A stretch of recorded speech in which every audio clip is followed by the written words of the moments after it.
రాష్ట్ర అభివృద్ధి కోసం, రాష్ట్ర నిరుద్యోగ యువతకు ఉద్యోగాలు ఇవ్వడం కోసం ఫార్చ్యూన్ 500 కంపెనీలకి తక్కువ ధరకు భూములు ఇస్తే మీకు వచ్చిన నొప్పి ఏంటి, మీకు ఇబ్బంది ఏంటి, ఎందుకు కంపెనీలు రాకుండా అడ్డుపడే ప్రయత్నం చేస్తున్నారు?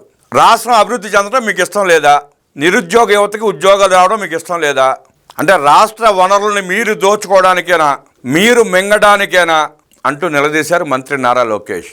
గూగుల్, కాగ్నిజెంట్, టీసీఎస్ లాంటి పెద్ద పెద్ద కంపెనీలకి తక్కువ ధరకు భూములు ఇచ్చి నిరుద్యోగ యువతకి వేల ఉద్యోగాలు కల్పించే ప్రయత్నం చేసే భాగంలో భూములు ఇస్తా ఉంటే కోర్టులో కేసులు వేయడం, ప్రతి కంపెనీ రాకుండా అడ్డుపడే ప్రయత్నం చేయడం, ఈ వైసీపీ దుర్మార్గులు చేస్తున్న ప్రయత్నం. కోర్టు ముట్టుగాలేసిన, కోర్టు చివాట్లు పెట్టిన అడ్డదారులు అడ్డగోలుగా పిటిషన్లు వేయటం. గూగుల్, టీసీఎస్ లాంటి పెద్ద కంపెనీలు వస్తా ఉంటే విశాఖపట్నానికి ఓర్చుకోలేక కడుపు మంటతో ఉత్తరాంధ్ర ఎక్కడ అభివృద్ధి చెందిపోతుందన్న భయంతో ఆ దుర్మార్గులు ప్రతి కంపెనీ మీద పిటిషన్ వేయడమే. రాష్ట్రం వడివడిగా అభివృద్ధి చెందుతా ఉంటే జగన్మోహన్ రెడ్డి కడుపు నొప్పితో యలంక ప్యాలెస్ లో గిలగిల కొట్టుకుంటున్నాడు.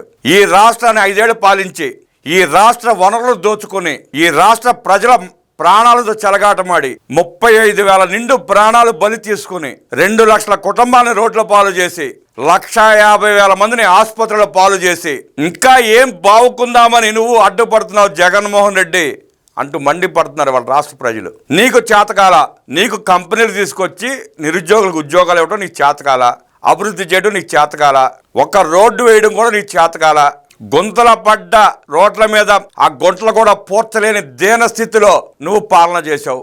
అన్ని వనరులు దోచుకున్నావు. రాష్ట్రాన్ని 12 లక్షల కోట్ల రూపాయలు అప్పుల పాలు చేసి రాష్ట్రమే వదిలిపెట్టి పారిపోయావు. అన్ని దుర్మార్గాలు చేసి, అంత లూటీ చేసి, ఇంకా ఇప్పటికీ రాష్ట్ర ప్రజల మీద కక్ష తీర్చుకుంటూ అభివృద్ధి జరగకూడదనే ఉద్దేశంతో పేటీఎం గాలను పెట్టి పిటిషన్లు వేయటం, అభివృద్ధిని ఆపే ప్రయత్నం చేయడం. నువ్వు పిల్లి మొగ్గలేసిన, నీ తలని యలంక ప్యాలెస్ గోడకేసి కొట్టుకున్నా ఈ రాష్ట్ర అభివృద్ధిని ఆపటం నీ వల్ల కాదు, నీ దండుపాలెం బ్యాచ్ వల్ల అసలే కాదు. తక్కువ ధరకు భూములు ఇస్తే తప్పేంటి? పెద్ద కంపెనీలతో రాష్ట్రానికి పెట్టుబడులు, యువతకు ఉద్యోగ అవకాశాలు వస్తాయని మంత్రి లోకేష్ స్పష్టం చేశారు.